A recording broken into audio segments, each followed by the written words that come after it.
സജി ചെറിയാൻ്റെ വാക്കുകൾ വീണ്ടും അന്തരീക്ഷത്തിൽ ഉയരുകയാണ്. അന്ന്, അതായത് 2022 ജൂലൈ 3-ാം തീയതി CPM-ന്റെ തിരുവല്ലയിലെ ഏരിയ കമ്മിറ്റി സംഘടിപ്പിച്ച ഒരു പാർട്ടി പരിപാടിയിൽ പങ്കെടുത്തുകൊണ്ട് സജി ചെറിയാൻ പറഞ്ഞ ആ വിടുവാക്കുകൾ അതാണ് അദ്ദേഹത്തിനെ രാജിയിലേക്ക് എത്തിച്ചത്.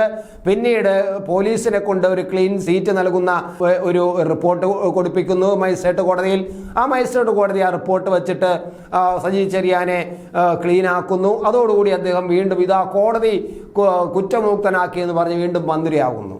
ഇതൊക്കെ നമ്മൾ കണ്ടതാണ്. ഇതിൻ്റെ പിന്നിലുള്ള കാര്യങ്ങളും ചലനങ്ങളും എന്തൊക്കെയാണെന്ന് സാധാരണ ജനങ്ങൾക്കും ബോധ്യമായതാണ്. എങ്കിലും അന്ന് പറഞ്ഞ വാക്കുകൾ ഒന്നുകൂടി ഇപ്പോൾ നമ്മൾ ഓർക്കേണ്ടതുണ്ട്. ഇതാ അന്ന് പറഞ്ഞതിൽ ഏറ്റവും പ്രധാനപ്പെട്ട വാക്കുകൾ: മനോഹരമായ ഭരണഘടനയാണ് ഇന്ത്യയിൽ എഴുതി വച്ചിരിക്കുന്നതെന്ന് നമ്മളെല്ലാവരും പറയും.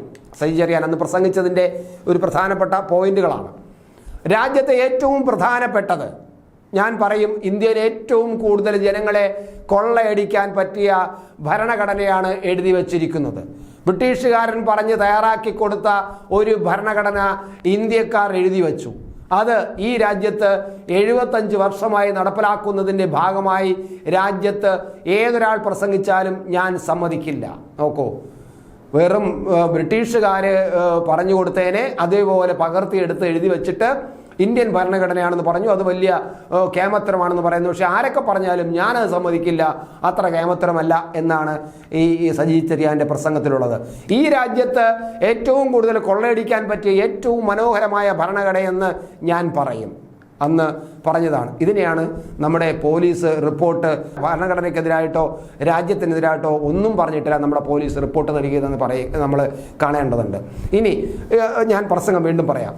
ഇതിൻ്റെ മുക്കും മൂലയിലുമെല്ലാം കുറച്ച് നല്ല കാര്യങ്ങൾ എന്ന പേരിൽ ജനാധിപത്യം, മതേതരത്വം, കുന്തം, കുടച്ചക്രം എന്നെല്ലാം എഴുതി വച്ചു എന്നല്ലാതെ സാധാരണക്കാരെ ചൂഷണം ചെയ്യുക എന്നത് മാത്രമാണ് ഇതിൻ്റെ ഉദ്ദേശം.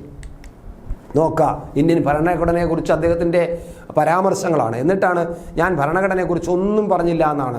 സാധാരണക്കാരനെ ചൂഷണം ചെയ്യുക മാത്രമാണ് ഇന്ത്യൻ ഭരണഘടനയുടെ ഉദ്ദേശം.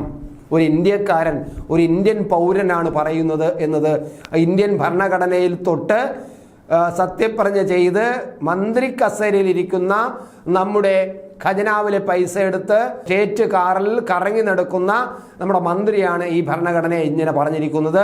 ആരൊക്കെ പറഞ്ഞാലും ഞാനത് ഇത് കൊള്ളയടിക്കുന്ന, നമ്മളെ ചൂഷണം ചെയ്യുന്നതാണ് ഇതിൻ്റെ ഉദ്ദേശം. തൊഴിലാളികളുടെ സമരം പോലും അംഗീകരിക്കാത്ത രാജ്യമാണ് ഇന്ത്യ. നോക്കണേ, ഇത്രയധികം ഇന്ത്യ വിരുദ്ധമായ പ്രസംഗം ഒരുപക്ഷെ തീവ്രവാദികൾ പോലും നടത്തില്ല. അതിന് കാരണം ഇന്ത്യൻ ഭരണഘടനയാണ്.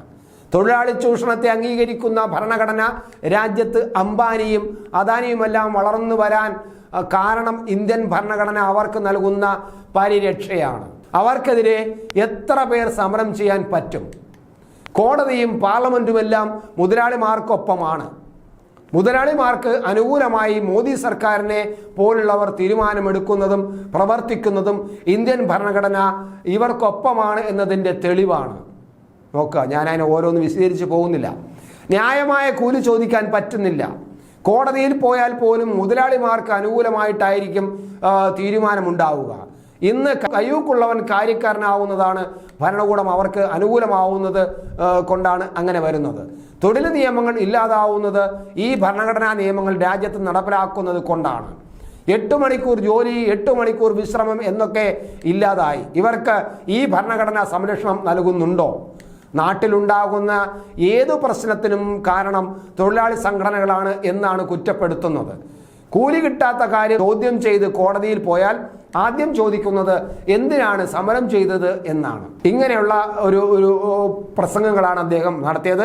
പ്രസംഗത്തെ തുടർന്നാണ് അദ്ദേഹത്തിന് രാജിവെക്കേണ്ടി വന്നതും ഒക്കെ നമ്മൾ കണ്ടതും ഒക്കെ അതാണ്. എന്തായാലും അദ്ദേഹം നമ്മൾ ഈ പ്രസംഗത്തിൽ നിന്നും അത്യാവശ്യം പ്രധാനപ്പെട്ട ആ പോയിന്റ് മാത്രമാണ് ഞാൻ നിങ്ങളുടെ മുമ്പിൽ അവതരിപ്പിച്ചത്. ഇത് കാരണം മനസ്സിലാവുമല്ലോ ഈ സജി ചെറിയാൻ എത്ര രാജ്യവിരുദ്ധമായിട്ടും ഭരണഘടനാ വിരുദ്ധമായിട്ടാണ് പ്രസംഗിച്ചത് എന്ന്.